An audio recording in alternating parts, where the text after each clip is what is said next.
Wait, are you saying running an affiliate program takes a little bit of effort? Oh my gosh. You'd never believe it, right? Yeah. Yeah. Who doesn't build a revenue channel? Could be millions of dollars without a little bit of work, right? A lot of people out there have heard of affiliate programs, right? But maybe they have a referral program right now, but they think affiliates are scammy. What do you say to those people that say that? Well, how dare you, first of all. But no, sure, if they can be, your internal sales rep can be scammy, right? Anyone can be scammy. It's how you manage it. It's how you build the program. It's how you put some gates in front of it so that doesn't come to bite you. But yeah, they can be. I think that reputation's out there because it's a low-hanging fruit for people to get into affiliate marketing or internet marketing. They can be an affiliate first and they kind of start that way and learn a lot. But that doesn't mean you can't operate with affiliates in an unscammy way. That's two very different things. So that's how we help guide people like, hey, you can actually build this program in a way that isn't scammy. You can get in front of it. You can vet people. You can allow certain types of affiliates or block certain types of affiliates. And that's the management portion of that affiliate program that comes into play. Okay, so affiliate management is more the key there instead of just, I think a lot of people just think, okay, once I open my offer up to affiliates, it's game over for my brand, something like that. If you're a big brand, I don't think you should be opening up to every single affiliate on the internet, right? That's exposing yourself to too much risk because affiliates can be risky, right? You're entrusting someone else to do your marketing and sales for you. But if you actually vet and qualify and disqualify, that's a big part of it too, disqualifying the wrong affiliates for you and making sure that they know, oh, I'm not going to have success here and go somewhere else. If you can be doing all those pieces in place, you should have no problem operating with affiliates at scale, despite the fact that some affiliates can be scammy. You can still work within that. Kyle, a question for you then. So, as far as, brands dealing with, their reputations, they hold it close to their chest. Who have you seen kind of in the industry that's done a really good job of starting an affiliate program, but still needing to protect their own brand? Yeah, we use lots of examples there. We Organifi, Purithrive. Even recently we've seen Natural Health Sherpa do this. Well, that was a weird way to say Natural Health Sherpa. And even a company I used to work for, Mindful Health, we had that same concern. And I think one of the things to remember too, as you mentioned, affiliates are a spectrum. Technically, Joe Rogan has been an affiliate before, right? He's an affiliate marketer at times. Most people would consider not a scam artist, just a content producer. So there's a huge wide spectrum of really high quality affiliates that go out there and be advantageous for you and really help sell your brand without having to be on the spectrum of there's some people down here that aren't great. Now, things that help you do that is understanding what affiliates align with your message. And that's really critical. If you're going to be a heavy brand, understand what that brand is and understand who connects with it, whether it's a blogger, whether it's even a media buyer. Someone might understand what you're trying to get across. So you kind of change a little bit. I want to ask questions with who I'm going to work with first. I'm going to qualify. Do they understand my messaging? Do they understand the marketing? Or sometimes you might be in a situation you understand your own marketing. So, using affiliates that at least are mission aligned, they can actually now become a resource to help you craft your own cold marketing, right? So if I have some affiliate that could go out and they understand the mission, they really connect with, for example, Organifi, the idea of one scoop to change your life. You're going to make people healthier, happier, just by having more green juice easily accessible to them. Somebody really connects with that. They go and take that messaging to a market that I don't really understand, and I could watch and see because they get my mission and then how they frame that, and boom, now I have a marketing message that I could go out and scale based on what this affiliate did. So just to kind of dial back as e-commerce brands, yeah, they're scamming people, but there's huge opportunities with the right paired partnership, not only in terms of what they do, but what that can mean to forecasting and really scaling out future growth for you. So I think that's one thing to really remember and keep inside your head when you start thinking about affiliates. It's the right partnerships. Qualify and make sure you match up on those missions, and you'll see not only just those immediate sales with them, but opportunities and doors open up that you might not have thought about before. Got it. So go ahead, Thomas. I was going to say, look at any major direct-to-consumer mattress brand, right? Casper, Purple, all those guys, right?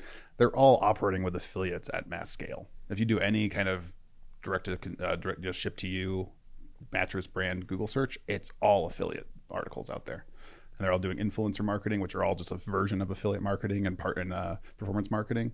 So it's oh, I can't do affiliates because I'm branded. That's a very big misnomer out there. A lot of the big brands do affiliate marketing. It just might look differently than what you're expecting it to.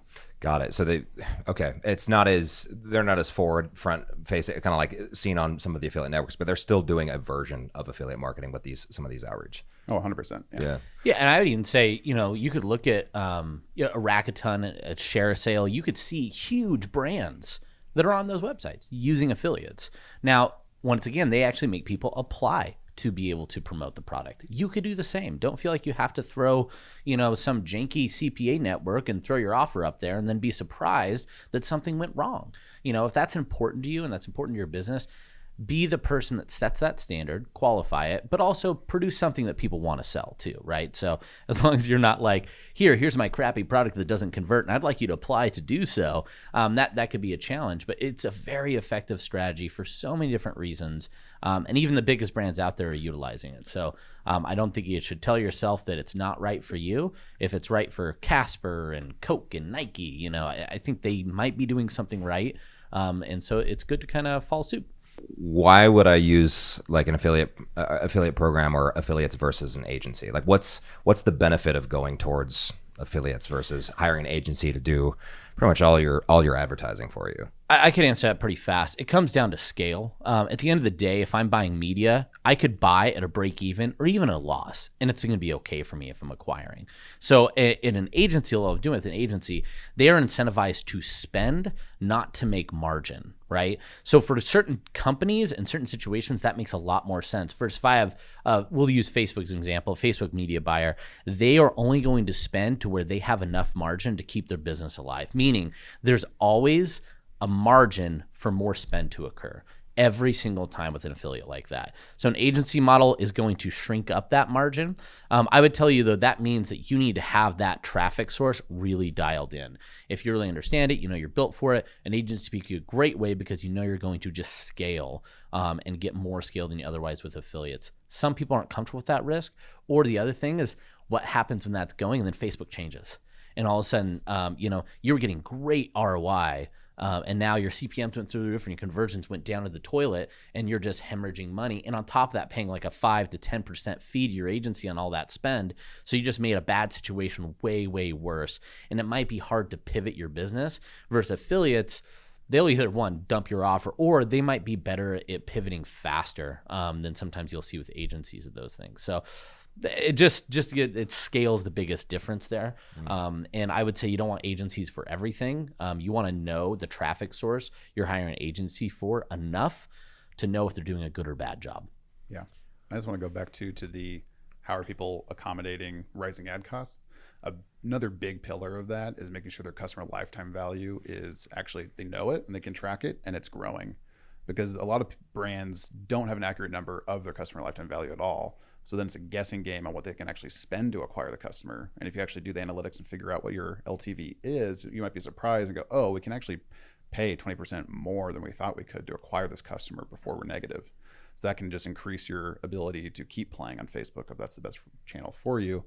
The other part too, you might go, oh man, our LTV sucks, right? So how do we actually back into one that's good and start doing that? And this is hard if you're a newer company or if you've got one, good product to cross-sell. You don't have a lot of products to cross-sell, because the easiest way is to start cross-selling other products you have or reselling the product that they bought. You can be an affiliate yourself. If you've got this customer list you've been growing and you've got the email lists, right? Which if you're on Amazon, maybe you don't. But if you have these email lists of the customers that have been purchasing from you, you can be an affiliate yourself, right? And it doesn't have to, it can be aligned with your brand still. You can be adding value to your customers by being an affiliate. You can start to play that way, and the earnings you make from your affiliate revenue now increase your customer lifetime, and that's all profit for you, right? So you can monetize by being an affiliate, build that LTV out, and now all of a sudden you're spending more on the front end to actually acquire more customers coming through the channel. There's a lot of companies out there that affiliates are not for. Checklist format. What are they? Oh, okay. So brands that affiliates aren't a good fit for? Yeah, I guess I can ask that. Yeah, like who is actually a terrible fit for affiliates? So this is hard. I like to assume that almost any business can work with affiliates. I think it's more timing and if you're ready for that or not. If you don't have the mindset and gumption to actually make the resources for affiliates, if you're just thinking you're going to put a program out there and a bunch of affiliates are going to flock to it, even if you're going to, I put on a network and I didn't get anything. If you're expecting a lot for not a lot of effort, you're probably not going to be happy with it.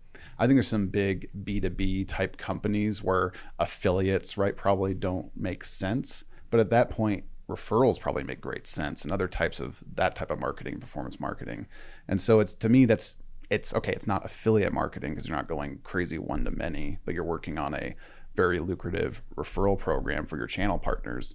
It's really the same thing to me. It's just skinned in a different way and operates a little differently. So that's where it's like, yeah, affiliates probably don't make sense for big B2B markets, but they are probably monetizing referrals in a way behind the scenes that you might not realize that look very similar to that. Yeah.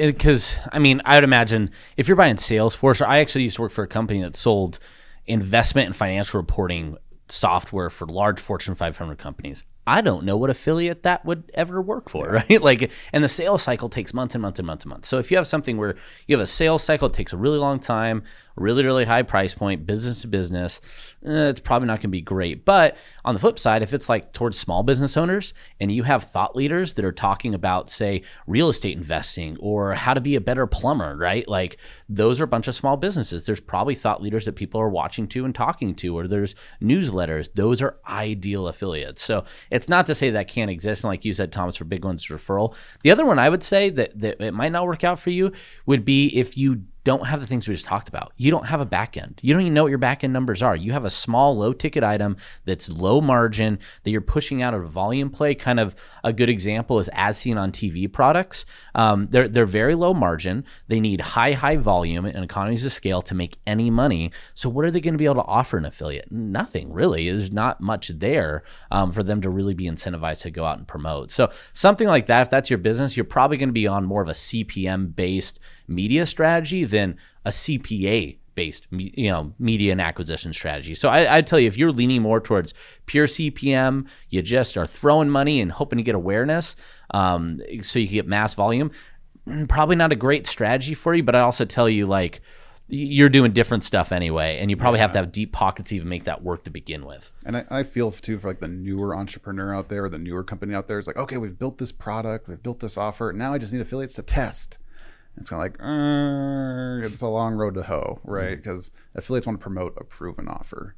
Not to interrupt you, but I think that's a key part people don't understand. They're like, I'm going to pay 75% commission, right? Like, what's the big deal? Like, it's like, why can't they take a chance on it? It's a good payout. Right. Well, it's a huge deal because, like, for us, for example, like the way that we pay our team on the keto resource side of the business is our email revenue. So if we test it, and I was just talking to, so that's your profit generator, right? Yeah, it's our profit generator, right? So we tested 3 new offers that were giving us 100% commission, and it were people that we really liked and we knew and we trusted in a week period, and they all bombed. Like, they bombed, right? Like, zero money at all. And so we cannot afford to do that next week. So now next week, we're going to pull out all the offers that we know convert really well and try and send them harder and try to get back up to where we were. Now, if that happened 4 weeks in a row, 8 weeks in a row, we'd have to be letting staff go. So if you have something that's brand new and fresh, sure, you can throw it up on affiliate networks and you might get some traction there, but it's going to be very hit or miss, and you don't really know what type of traction you're even getting or what type of traffic you're getting. So the testing on that is all over the place. So really, it's like, if it's very not proven, go invest some of your resources into actually getting some traffic from whatever traffic source you like, right? If it's Facebook or YouTube, whatever makes sense for you. Build that in, get some stats, then come to an affiliate network or affiliates and go, hey, here's what's worked, right? And you'll have a much better time trying to recruit affiliates that way. I was going to say that was a big common misconception I saw, especially at TNC, which we were at. People would come up and say, like, hey, I built this product. I'm ready for these affiliates. Where are they? How do I get them? Do we just go to an affiliate network and they just show up? And I think there's a big misconception out there that, like, if I build it, they will come. So, you kind of mentioned, Thomas, but like, Kyle, what do you recommend for those people that, they just built a product, right? It's maybe it's selling, but they don't have it dialed down on cold traffic. What are some early next steps that they can do to prep themselves for affiliates? It's the art of getting lucky, Taylor. Like, you have to find yourself to be prepared in a situation that when luck arises that you could take advantage, right? So I think the biggest thing is, like Thomas said, you got to find some traffic source you could put money into.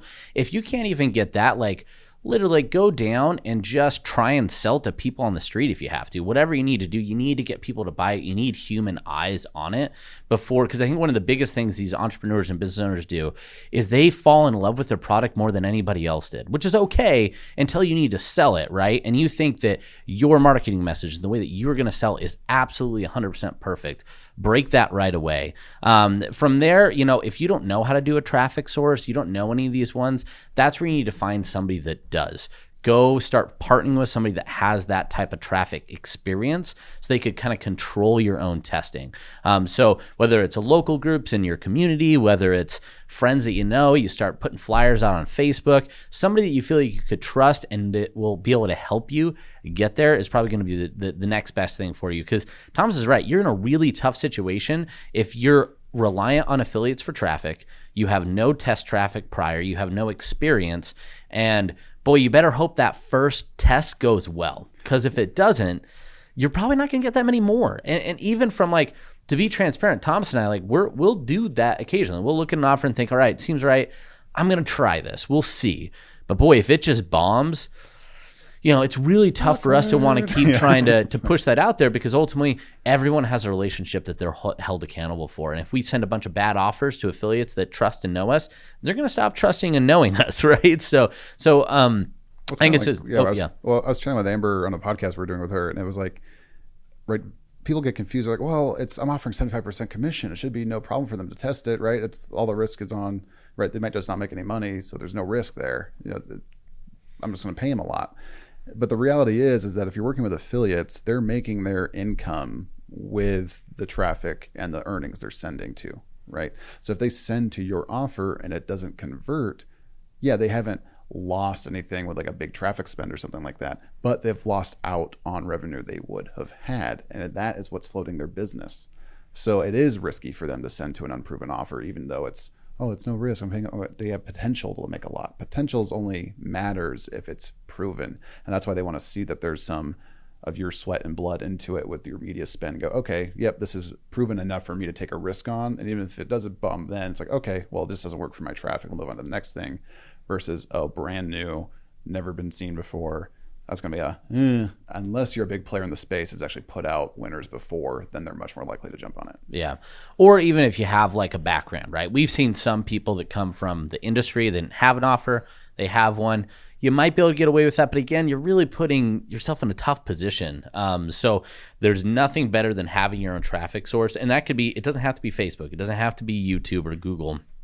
You can go out and buy, email blasts. You can buy a list drop from an affiliate instead of on a pure performance basis. Be like, hey, we'll do a guaranteed CPM or CPC, right? You can work out deals that float that risk for the affiliate since it's unproven. And then once it is proven, you move to pure performance. Yeah. Shift the risk to you, right? Yeah. At the end of the day, the best offer owners and entrepreneurs are the ones that are willing early on to shift the risk at them instead of ask others to share the risk with them. So shift that on you. And again, if you feel really insecure with that, I would just go try and find somebody that feels less insecure about that and start partnering with them. It would be really advantageous to you. But you want to have at least one traffic source you feel you have control over in your business. It's going to make you much easier just in life in general, but definitely with affiliates or just going out and testing offers. If you could do that in-house and have control over that, you're always going to be better off as a business for sure. That's great. I guess piggybacking off that, and last question before we wrap up, but let's say you said I've got a proven offer. It is converting on cold traffic, right? I have all my data metrics backed out, right? How it sounds like that first dive into the affiliate realm is an important one, and the first steps that you take are important.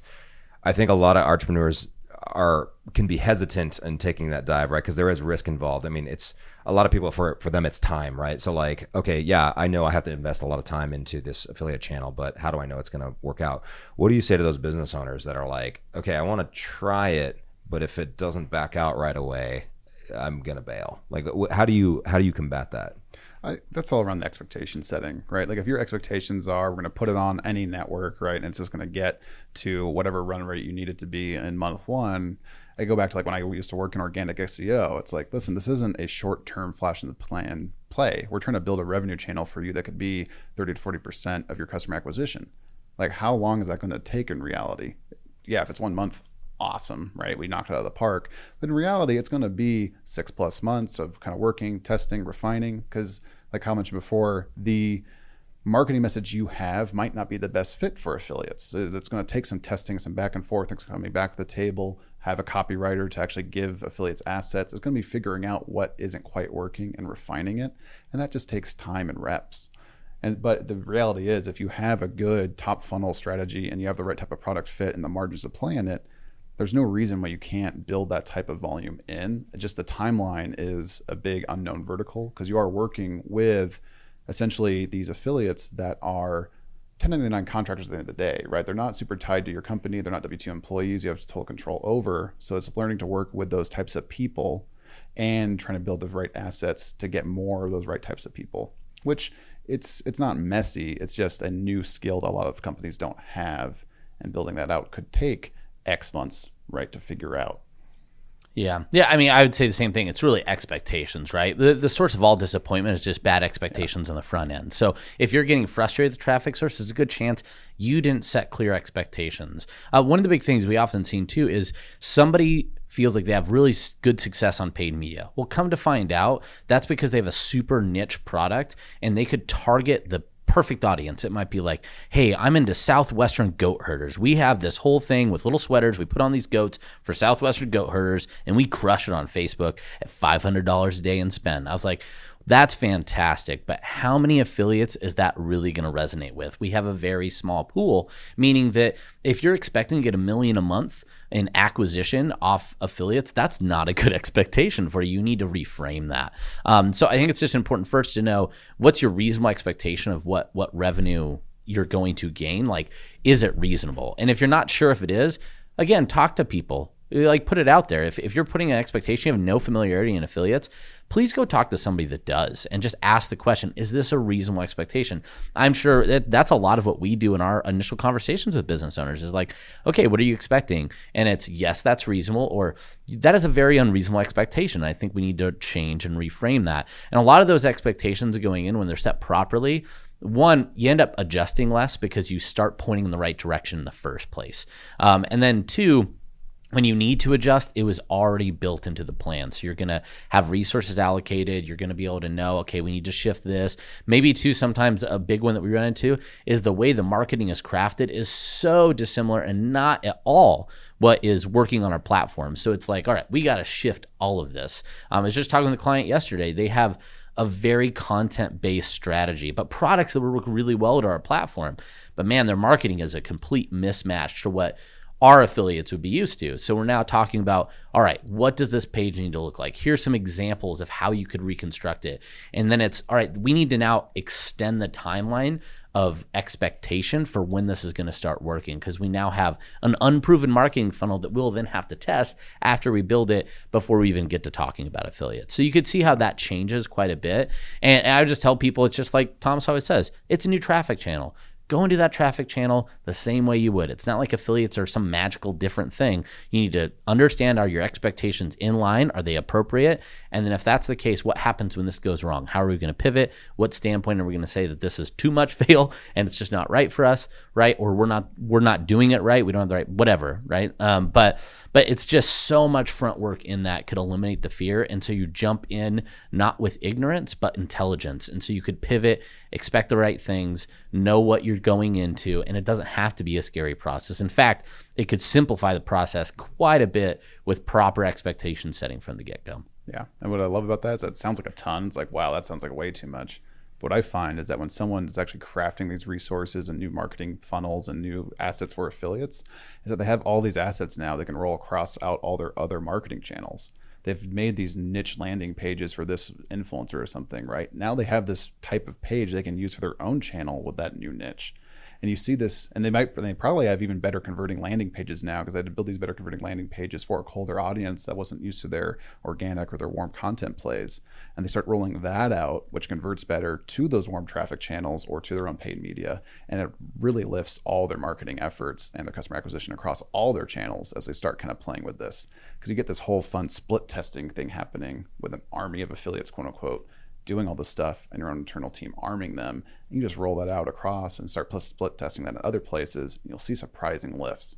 Yeah. That's what I was saying earlier. Like, that's one of the great things and powers of affiliates is if your marketing isn't where you think it needs to be, if acquisition is a struggle for you, boy, affiliate marketing is a really nice place to refine that, because all of a sudden you build this landing page that's targeted for cold audiences, and cold audiences in this specific vein. Well, that's one affiliate, but there are thousands and millions of customers that might be in that same vein that I can now use paid media and the same strategies to go out and scale so much faster. So testing is a proving ground, whether you're the affiliate or using affiliates, it's an incredibly amazing strategy, knowing that there's just a lot of scalability, whether it's with affiliates or outside of affiliates through this industry. So don't be afraid, just be prepared, and that step becomes a lot easier. That's great. That's good stuff. Thanks, guys.